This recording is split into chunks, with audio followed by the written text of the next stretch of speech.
नमस्कार, बहुत स्वागत है आपका न्यूज 18 बिहार झारखंड में। आपके साथ मैं हूं सोनाली सिंह। नमस्कार, मैं हूं आपके साथ शिप्रा झा।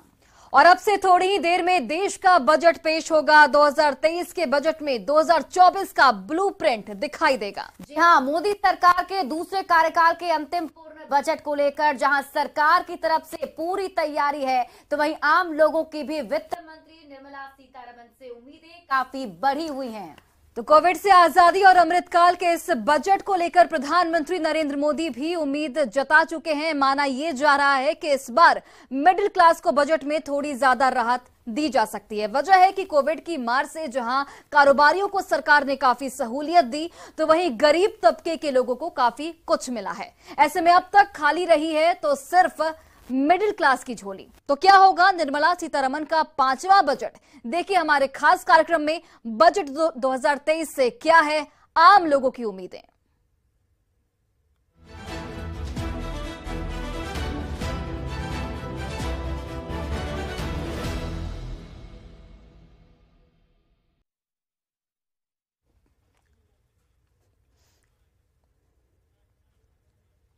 तो बिल्कुल, राष्ट्रपति द्रौपदी मुर्मू ने बजट को मंजूरी दे दी है। अब से थोड़ी ही देर में बजट का जो पिटारा है वो खुलेगा। वित्त मंत्री निर्मला सीतारमण पेश करेंगी बजट सुबह 11 बजे, यानी कि कुछ ही देर के बाद वित्त मंत्री संसद में बजट पेश करती हुई नजर आएंगी।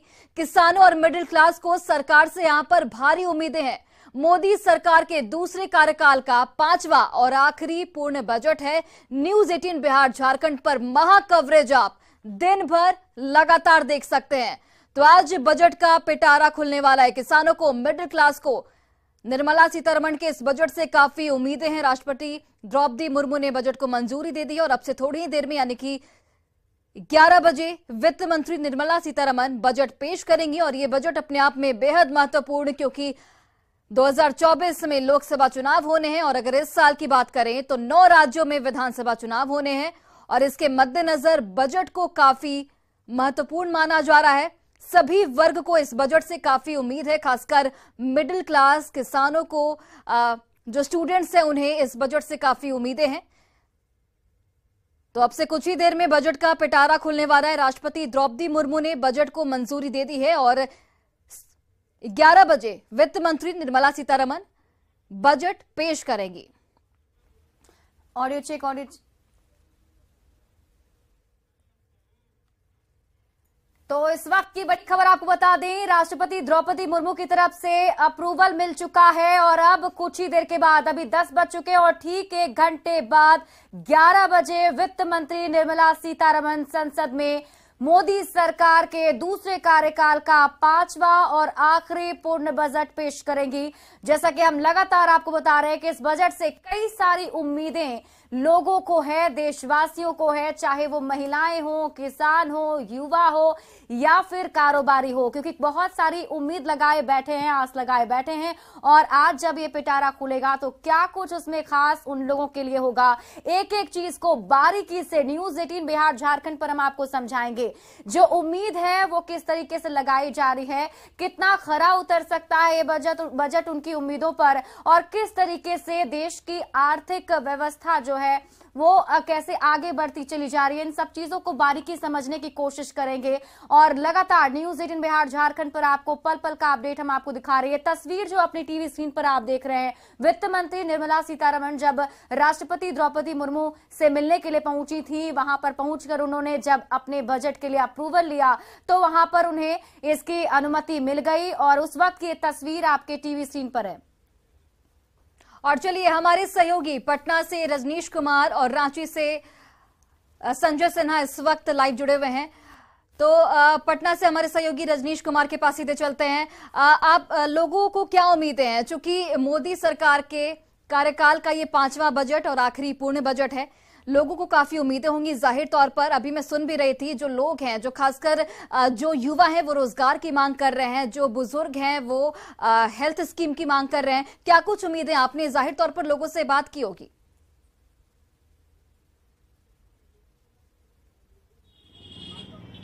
देखिए, हर वर्ग के लोग जो हैं सुबह से ही चर्चा कर रहे हैं, चाहे चाय दुकान की बात करें या हर जगह जहां भी देखेंगे बजट की चर्चा जारी है। राजधानी वासी हमारे साथ हैं, चाहे वो बुजुर्ग हैं या युवा हैं, कारोबारी हैं, तमाम लोग हैं। सबसे पहले हम यहाँ पर जो लोग हैं क्या कहेंगे? आज तो निर्मला सीतारमण जो है बजट पेश करने वाली हैं, कितनी उम्मीदें? देखिए, अभी तो हम लोगों ने संपूर्ण बजट को देखा नहीं है कि क्या बजट आता है, लेकिन निश्चित रूप से देश की जो अर्थव्यवस्था है वो पटरी पर नहीं है। और मैं ये समझता हूँ, मेरा जो अपना राय है, मैं ये समझता हूँ कि ये पूरा देश हमारे दो पर चल रहा है। हम दो हैं नरेंद्र मोदी, अमित शाह, और उधर दो हैं अडानी और अंबानी। ये बताइए मुझे कि आप जो बजट है उसको लेकर उम्मीद हम पूछ रहे हैं, बजट के बारे में बताइए, क्या उम्मीदें हैं? गुड मॉर्निंग आपको और न्यूज 18 को देखने वाले सारे दर्शकों को। आई होप ये बजट बहुत ही अच्छा रहेगा, जस्ट बिकॉज कि ये मोदी जी की गवर्नमेंट की इस वाले टर्म का लास्ट बजट है। तो कुछ उम्मीद है, जैसे हम यूथ का है कि गवर्नमेंट अभी जो बजट पेश करेगी उसमें एटीसी में और भी जो नॉर्मल पब्लिक है उसको रिलीफ देगी। एंड सबसे मेजर पॉइंट ये है कि आज आप सेंसेक्स देख लीजिए, अभी स्टार्टिंग में ही 9 बज रहा है और 60,000 क्रॉस कर गया। दैट मीन्स कि जो इंडिया और बाहर के जो भी फाइनेंशियल एडवाइजर्स हैं उनकी नजरें बजट पे हैं और वो होप कर रहे हैं कि लेट्स बिगिन, अच्छा ही रहेगा, बेहतर रहेगा, डोंट वरी। अच्छा, इनकम टैक्स स्लैब को लेकर क्या कहें? इनकम टैक्स स्लैब जहां तक मुझे लगता है कि अभी जो 2.5 लाख पे नील था उसको बढ़ाएगी गवर्नमेंट और आई होप कि 3 लाख तक ये जाएगा। और इन फ्यूचर आप देखेंगे कि जो आम पब्लिक है, जो सैलरी बेसिस है या जो रेगुलर लोग हैं, वो इस बार फायदेमंद होगा। एग्जैक्टली। बड़ी उम्मीदें हैं और कुछ और युवा हैं, उनसे ही बात कर लेते हैं। क्या सब छूट की उम्मीदें किए हुए हैं आप लोग? क्या सब उम्मीद है? कौन सी सर उम्मीद क्या है? बजट पेश हो रहा है, कुछ उम्मीदें होंगी ना कि ये बेहतर हो, सामान को सस्ता करना होगा। ये गवर्नमेंट का फर्स्ट प्रायोरिटी होना चाहिए कि ये जैसे कि मैंने पहले बताया आपको कि ठीक है टैक्स स्लैब में वो कम करे, बट जो जीएसटी के रेट्स हैं या जो जैसे खाने पीने की चीजों पे, ये सबसे ज्यादा प्रॉब्लम कहाँ है? जो लोग सबसे ज्यादा अभी हिचैक हो रहे हैं ना, टेंस में आ रहे हैं कि खाने पीने की चीजों पे जीएसटी को कम करिए। ये प्लीज रिक्वेस्ट है हमारे तरफ से गवर्नमेंट को। बिल्कुल रजनीश, और हम लोगों को समझ भी पा रहे हैं, और जब लोगों को सबसे बड़ी प्रॉब्लम महंगाई से ही है, महंगाई से निजात जरूर चाहते हैं। हमारे सहयोगी संजय सिन्हा रांची से जुड़े हुए हैं। संजय, रांची वासियों को क्या उम्मीदें हैं? पटना में तो लोग कह रहे हैं कि महंगाई कम होनी चाहिए, और ये सीधी तस्वीर आपको टीवी स्क्रीन पर हम आपको दिखा रहे हैं। संसद भवन में पहुंचती हुई वित्त मंत्री निर्मला सीतारमण संसद भवन पहुंच चुकी हैं। आपको बता दें कि अब यहाँ पर ये देखिए फोटो सेशन यहाँ किया जाना है। वित्त मंत्री निर्मला सीतारमण को आप अपने टीवी स्क्रीन पर देख रहे हैं। संसद भवन पहुंची हुई हैं और कुछ ही देर के बाद यहाँ बजट पेश करेंगे, और उससे पहले यहाँ पहुंचने के बाद ये फोटो सेशन हो रहा है। जो हाथ में आप ये रेड कलर का डॉक्यूमेंट देख रहे हैं, पेपरलेस डॉक्यूमेंट, यही है जिसके अंदर बजट है और वो उम्मीद का पिटारा, जिससे खुलने के बाद देशवासी कितने संतुष्ट हो पाते हैं वो तो देखना होगा, लेकिन कई सारी उम्मीदें देशवासी लगाए हुए। सोनाली। बिल्कुल शिप्रा, और देखिए मोदी के कार्यकाल का ये 5वां बजट है और वित्त मंत्री निर्मला सीतारमण पहली ऐसी महिला वित्त मंत्री हैं जिन्होंने 5वीं बार, लगातार 5वीं बार वो वित्त मंत्री जो कि बजट पेश करेंगी। और बिल्कुल हमारे साथ देखिए हमारे कुछ मेहमान भी जुड़ गए हैं। मैं उनका सबसे पहले परिचय करा देती हूं। अर्थशास्त्री प्रोफेसर एनके चौधरी हमारे साथ जुड़े हुए हैं। इसके अलावा विश्लेषक डॉक्टर संजय कुमार हमारे साथ जुड़े हुए हैं। सबसे पहले मैं अर्थशास्त्री प्रोफेसर एनके चौधरी के पास जाना चाहूंगी, चूंकि सबसे पहले मैं माफ कीजिएगा विश्लेषक अर्थशास्त्री संजय कुमार के पास जाना चाहूंगी। देश के जो बजट है उसमें लोगों को काफी उम्मीदें होती हैं और सरकार हमेशा ये कहती है जो बजट होता है वो देश को मजबूत करने के लिए होता है, जो कमजोर वर्ग है उसको मजबूती देने के लिए होता है। तो आपको क्या लगता है कि इस बजट से जो लोग हैं वो संतुष्ट हो पाएंगे, और जो बजट सरकार अब से कुछ ही देर में पेश करने वाली है, क्या देश की अर्थव्यवस्था को उससे मजबूती मिल पाएगी? निश्चित रूप से लोगों का संतुष्ट होना नहीं होना, इससे ज्यादा इंपॉर्टेंट रहता है कि संतुलित बजट हो और उसमें हर वर्ग का ध्यान रखा जाए। अब सोशल सिक्योरिटी को लेकर के वेलफेयर स्कीम जो चल रहे हैं इस देश में, देखना होगा कि इस बजट में क्या उनके लिए वो योजनाएं जारी रहेंगी या उसमें और कुछ विकास होगा।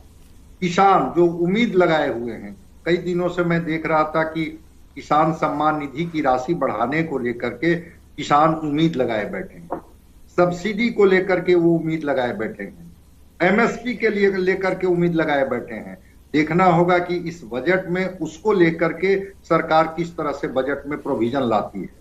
नौजवान जो रोजगार को लेकर के उम्मीद लगाए बैठे हैं, ये लगता है कि हमारे लिए भी निश्चित रूप से इस बजट में कोई प्रावधान होगा। MSME संजय जी, हम आपसे विस्तार से बात करेंगे, बारीकी से चीजों को समझने की कोशिश करेंगे। हमारे साथ हरीश्वर लाल भी जुड़े हुए हैं। हरीश्वर जी, आज इस लाल पिटारे में क्या निकलने वाला है, क्या है इस लाल पिटारे में? हाँ, ये जो वर्ष है, अब हम लोग कहते हैं कि इलेक्शन आने वाला है, कई राज्यों में इलेक्शन होने वाला है और देश का भी इलेक्शन अगले वर्ष होने वाला है। तो यह बजट हर हालत में कुछ सभी वर्गों के लिए लाभकारी बनाया जाएगा। हम लोग कहते हैं कि ज़्यादा कोशिश होती है इम्प्लीमेंटेशन पे और शॉर्ट जेस्टेशन पीरियड के प्रोजेक्ट्स पे, जिसका कि लाभ लोगों को तुरंत में नज़र आने लग जाए। तो ऐसा होगा, जैसा कि लोग कह रहे हैं कि मध्यम वर्ग के लिए अच्छा होगा, हो सकता है कि टैक्स स्लैब बढ़ाया जाए, उसी तरह से रोजगार के अवसरों का सृजन होगा। और जैसा कि कल जो इकोनॉमिक सर्वे प्रेजेंट हुआ था, तो उसमें पता चला कि अर्थव्यवस्था अच्छी स्थिति में है पिछले 2 वर्षों से। पिछले बार भी 8.7% का विकास दर था। इस बार 22-23 के वर्ष में 7% का विकास दर अनुमानित है और अगले साल भी करीब 7% के आसपास 6.7% विकास दर अनुमानित है। और कहा गया है कि अगले मध्यम वर्ग में, अगर मध्यम काल में अगर देखा जाए तो विकास दर 7 से 8% होगा। तो अर्थव्यवस्था सुदृढ़ हो रहा है। अगर देखें तो हम लोगों का जो डायरेक्ट टैक्सेस है उसका कलेक्शन भी अच्छा हुआ है। तो इसलिए भी समझा जा रहा है कि जब कलेक्शन अच्छा हुआ है तो रेट कुछ कम किया जाएगा। लाफो कर्व का कहना है कि लाफो कर्व के अनुसार अगर रेट कम करते हैं तो टैक्स कलेक्शन बढ़ जाता है, तो टैक्स नेट बढ़ाया जाएगा, रेट को कम करके ज़्यादा लोगों से कर लिया जाएगा लेकिन रेट कम किया जाएगा। तो ये समझा जा रहा है कि अभी सुदृढ़ स्थिति है अर्थव्यवस्था की और इलेक्शन भी पास है, तो इसलिए सरकार ये बजट कुछ ऐसा करेगी कि सभी वर्ग को फायदा होगा। बिल्कुल, इलेक्शन करीब है और इसलिए लोगों की उम्मीदें भी काफी ज्यादा है। मैं आपके पास लौटूंगी, सीधे आपको लिए चलते हैं रांची, जहां पर हमारे सहयोगी संजय सिन्हा इस वक्त लाइव जुड़े हुए हैं। संजय, इस पिटारे से रांची के लोगों को क्या कुछ उम्मीदें हैं? देखिए, बजट जो है कुल 140 करोड़ लोगों का है। हर लोग यहाँ पर जो नजर बनाए हुए हैं, खासकर हम जहाँ बैठे हैं, झारखंड चेंबर ऑफ कॉमर्स के अध्यक्ष किशोर मंत्री की फैमिली है, सब लोग अलग अलग कारोबार से जुड़े हैं। लेकिन नजर है तो टेलीविजन पर न्यूज 18 देख रहे हैं लोग, और लोग ये जानने की कोशिश कर रहे हैं कि इस बजट में आम लोगों के साथ साथ कारोबारियों के लिए क्या आता है, जो नए नए लोग अभी आ रहे हैं, स्टार्टअप लेकर आ रहे हैं, उनके लिए क्या आता है। हम सीधे जानेंगे कि ये जो बजट अभी जो थोड़ी देर बाद पेश जो होगा, तो उसको आप कैसे देख रहे हैं? बजट इस साल हम लोग बहुत उम्मीद रखे हैं सरकार से कि राहत भरा होना चाहिए, क्योंकि पिछले 8 साल से टैक्स भी रिफॉर्म नहीं हुआ है, उस पर भी हम लोगों का ध्यान है। वंदे भारत और बुलेट ट्रेन देश में चल रही है, तो हम चाहते हैं कि झारखंड में भी उसका परिचालन शुरू हो। उसके अलावा यहाँ पर स्पोर्ट्स की और यूनिवर्सिटी चाहिए, स्पोर्ट्स यूनिवर्सिटी होना चाहिए हम लोगों का। टूरिज्म में बहुत बड़ा यहाँ पर ज़रूरत है और टूरिज्म की बहुत बड़ी संभावनाएं हैं, तो सरकार को इस पर भी विचार करना चाहिए। देखिए, हमारे साथ कुछ युवा कारोबारी भी यहाँ बैठे हैं। अच्छा, ये बड़े स्टार्टअप की बात हम लोग कर रहे थे थोड़ी देर पहले, तो आपको क्या लगता है कि इस बजट से ऐसा क्या बजट में एक जो स्टार्टअप करने वाले जो नए कारोबारी है उसको बूम मिले? बेसिक चीज़ों में चेंज आना चाहिए। जैसे घर का ही आप देखें तो 1 साल के अंदर दूध की रेट में ही 10 रुपए का अंतर आ चुका है, जो कि बहुत मेजर है। तो उसमें एक परिवर्तन होगा तो बहुत राहत मिलेगी। छोटी छोटी चीज़ें हैं। अब आज की डेट में 2 व्हीलर जो है नेसेसिटी हो गई है, वो पहले लग्जरी थी, अब नेसेसिटी है, हर घर में चाहिए। और जिस तरह से पेट्रोल डीजल के दाम बढ़ रहे हैं, वो बहुत से बाहर होती जा रही है वो चीज़। तो अब ई व्हीकल्स आ रहे हैं, तो उनमें भी आपके जीएसटी रेट वगैरह इतनी हाई है, उनको कम करेंगे थोड़ा, तब फिर लोग अफोर्ड कर पाएंगे। हर इंसान को एक अपना बजट लेके चलना पड़ता है, तो उसके लिए जो गवर्नमेंट हमारे बारे में सोचेगी, उसी से हम कुछ फर्दर अपना उसमें कम बेसी कर सकते हैं। सर मेरा तो ये मानना है, जैसे मोदी गवर्नमेंट की आखिरी बजट है, इन्होंने इनके बाद और भी 2024 में जो है बजट तय करेगा। हाँ, तो ये जो बजट है, ये इसमें अभी हम लोग को इंफ्रास्ट्रक्चर ध्यान तो दे रहे हैं, लेकिन अभी भी हेल्थ और एजुकेशन अभी भी मेरे को लगता है कि ये बहुत पीछे है, चल रहे हैं अभी हम लोग। तो इसमें बजट में इस पे और प्रावधान देना चाहिए। देखिए यहाँ पर जो लोग हैं लगातार ये चीज अपने अपने सेक्टर से, जो लोग चाहते हैं कि वास्तव में हेल्थ और शिक्षा में, ऐसे आयुष्मान भारत योजना जो थी सरकार की, काफी जो बड़े पैमाने पर सराहा भी जा रहा है। गरीबों को कह सकते हैं कि निचले स्तर तक बात करें मंत्री जी, बिल्कुल संजय, मैं वापस आपके पास लौटूंगी। रजनीश भी जुड़े हुए हैं। रजनीश, आप जहां पर खड़े हैं वहां पर भी आसपास लोग तो होंगे ही, और लोग तो उम्मीद लगाए बैठे हैं सुबह से। मुझे पता है कि सब जरूर टीवी देख रहे होंगे कि क्या कुछ खास उनके लिए आज होने वाला है, तो उनसे जरा जानने की कोशिश कीजिए। खासतौर पर मिडिल क्लास के लोगों को बहुत उम्मीदें हैं इस बार। तो बिल्कुल संजय, मैं आपके पास आना चाहूंगी। बिल्कुल, देखिए चूंकि चुनाव भी नजदीक है, और चुनाव नजदीक है तो उम्मीदें बढ़ जाती है। जो युवा हैं खासकर, उनकी उम्मीदें ज्यादा है। तो जरा बात कर लेते हैं, ये बताइए कि 2024 में तो चुनाव है और अभी कई राज्यों में इलेक्शन भी है, तो क्या लग रहा है कि बजट तो बहुत बेहतर होना चाहिए? बजट तो बेहतर होना ही चाहिए, और अच्छा बजट इस बार निकलेगा मोदी सरकार में। अच्छा, टैक्स स्लैब भी बढ़ेगा, जीएसटी पर भी बात होगी। जो 28% जीएसटी है वो बहुत ज्यादा है, मैक्सिमम 28% है। और लोगों को कुछ राहत, मध्यम वर्गीय लोगों को कुछ राहत मिलना चाहिए। बनाने के लिए भी कई योजनाएं चलाई जाएगी। हाँ, आत्मनिर्भर भारत बनना जरूरी है, क्योंकि हर कोई को नौकरी तो मिल नहीं रही, सरकारी नौकरी तो मिलना है नहीं।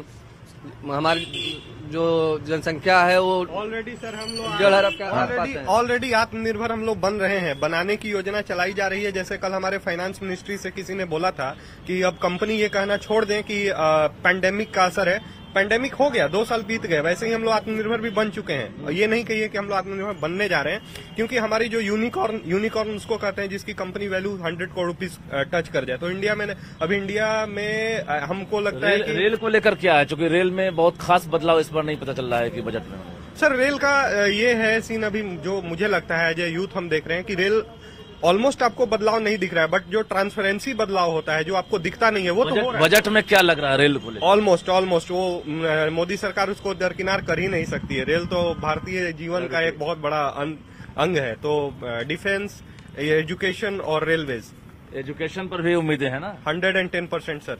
चलिए, एजुकेशन लोन की उम्मीदें होती है, क्योंकि जो युवा है खासकर स्वरोजगार करना भी चाह रहे हैं। रजनीश, युवाओं को काफी उम्मीदें हैं, क्योंकि आप बता रहे हैं लगातार कि एजुकेशन लोन की उम्मीदें हैं, रोजगार की उम्मीदें हैं, यानी कि युवा इस वक्त वित्त मंत्री निर्मला सीतारमण से काफी उम्मीदें लगा के बैठे हैं। और न सिर्फ युवा बल्कि हर वर्ग, चाहे वो महिलाएं हों, चाहे वो कारोबारी हों, सभी लोग वित्त मंत्री निर्मला सीतारमण से काफी उम्मीदें। हम आपको वर्चुअल तरीके से भी दिखा रहे हैं। देखिए, टैक्स पेयर्स को यहां पर काफी उम्मीदें हैं, क्योंकि टैक्स स्लैब में बढ़ोतरी की लगातार मांग उठती रही है। हमेशा जो टैक्स पे करते हैं उनकी ये शिकायत होती है कि एक आंकड़े के बाद आकर वो आंकड़ा और भी बढ़ना चाहिए। बिल्कुल सोनाली, और देखिए बजट से जो उम्मीदें हैं क्या कुछ हो सकती हैं, वो हम आपको ग्राफिक्स से जरिए दिखाने की कोशिश कर रहे हैं, जिसमें सबसे पहले बिजनेस में जो महिलाएं हैं वो अपनी भागीदारी चाहती हैं। वो चाहती हैं कि और भी स्टार्टअप्स महिलाओं की तरफ से किया जाए। नौकरी और रोजगार में भी उन्हें प्राथमिकता दी जानी चाहिए, ये कुछ उम्मीदें उनकी हैं। और कई जो महिलाएं हैं उनसे भी हमने बातचीत की थी, किचन का बजट को लेकर के भी उम्मीद जता रही हैं। बिल्कुल, सीधे आपको विश्लेषक हमारे हैं संजय कुमार, उनके पास लिए चलते हैं। चूंकि इस बजट से महिलाओं को काफी उम्मीदें हैं, हम अभी जिक्र भी कर रहे थे महिलाओं को काफी उम्मीदें हैं। एलपीजी सिलेंडर के जो दाम बढ़े हैं उनमें वो चाहती हैं कि उनमें कुछ राहत मिले। महिलाओं के लिए क्या लगता है इस बार के बजट में कुछ खास होगा? और अगर मैं बेरोजगारी की बात करूं तो कोविड काल के बाद बेरोजगारों का जो आंकड़ा है वो पहले से ज्यादा बढ़ा है। ऐसे में बेरोजगारों के लिए क्या कुछ रोजगार के अवसर मिल सकते हैं इस बजट के जरिए? निश्चित रूप से क्योंकि 2024 का चुनाव अगर देख करके ये बजट का प्रोविजन रखा गया होगा तो उसमें रोजगार के इर्द गिर्द इस बजट को जरूर सेंटर किया गया होगा। रह गई बात कि अब वो रोजगार उनको कैसे, स्टार्टअप के माध्यम से, स्किल डेवलपमेंट के माध्यम से, एमएसएमई के माध्यम से, क्योंकि सरकारी नौकरियां तो सीमित हैं, तो निश्चित रूप से कुछ रोजगार के ऐसे अवसर इस बजट में दिखेंगे जिसकी वजह से नौजवानों का हौसला बढ़ेगा और सरकार उनको आश्वस्त करेगी कि हमने बजट में प्रोविजन किया है। बिल्कुल सही बोल रहे हैं संजय जी आप, और आपके पास में वापस भी आऊंगी और भी चीजों को समझेंगे। हरीश्वर दयाल जी भी जुड़े हुए हैं। हरीश्वर जी, सैलरीड पर्सन जो हैं, जो कर्मचारी हैं, उन्हें भी काफी ज्यादा उम्मीदें हैं, क्या लगता है उनके लिए कुछ राहत मिल सकती है क्या इस बजट से? हाँ, जैसा कि कहा जा रहा है कि लगता है कि टैक्स स्लैब को बढ़ाया जाएगा, तो जिससे जो सरकारी कर्मचारी हैं या जितने लोग इस तरह के हैं जो इस स्लैब काफ़ी लंबे समय से वो स्थिर रखा गया था, तो उसको अगर बढ़ाया जाता है तो उनको फ़ायदा होगा, आयकर से कुछ राहत मिलेगा उनको। लेकिन और भी वर्ग हैं जिनको कि इससे फ़ायदे की उम्मीद है, और ख़ास करके चूँकि इलेक्शन आने वाला है, कई राज्यों में है और केंद्र में भी अगले साल होने वाला है 2024 में, तो इसलिए समझा जा रहा है कि यह ऐसा होगा जिससे कि सभी वर्गों को राहत मिले, थोड़ा बहुत और परसेप्टेबल मिले। जी जी बिल्कुल। और हमारे साथ नवल किशोर चौधरी अर्थशास्त्री वो भी जुड़ गए हैं। नवल किशोर जी, बहुत बहुत स्वागत है आपका। और जरा ये बताइए, इस बार बहुत ही संक्षिप्त में, बहुत ही जल्दी बताइए कि इस बार क्या उम्मीदें हैं बजट से? उम्मीद तो की जाती है कि राहत मिलेगी, जैसा कि हरीश्वर कह रहे हैं, संजय जी कह रहे हैं, क्योंकि वो सरकार के हित में है। अगर सरकार रहेगी तभी तो बजट होगा, तभी तो अगला बजट पेश कर पाएगी सरकार, चुनाव जीत पाएगी, और उसके लिए राहत देना आवश्यक है। इसलिए आम आदमी को राहत देना जरूरी है। राहत कई तरीके से दिया जा सकता है, जैसा कि आपने कहा कि महिलाओं को एलपीजी सिलेंडर का दाम घटे, कुछ और सुविधाएं दी जाए, रोजगार दिया जाए, इनकम टैक्स वगैरह में छूट दी जाए, डायरेक्ट और इनडायरेक्ट इनकम ट्रांसफर होगा, और ये सिर्फ उनको ही लाभ नहीं पहुंचाएगा, अर्थव्यवस्था की आर्थिक गति को भी तेज करेगा। बिल्कुल, अर्थव्यवस्था की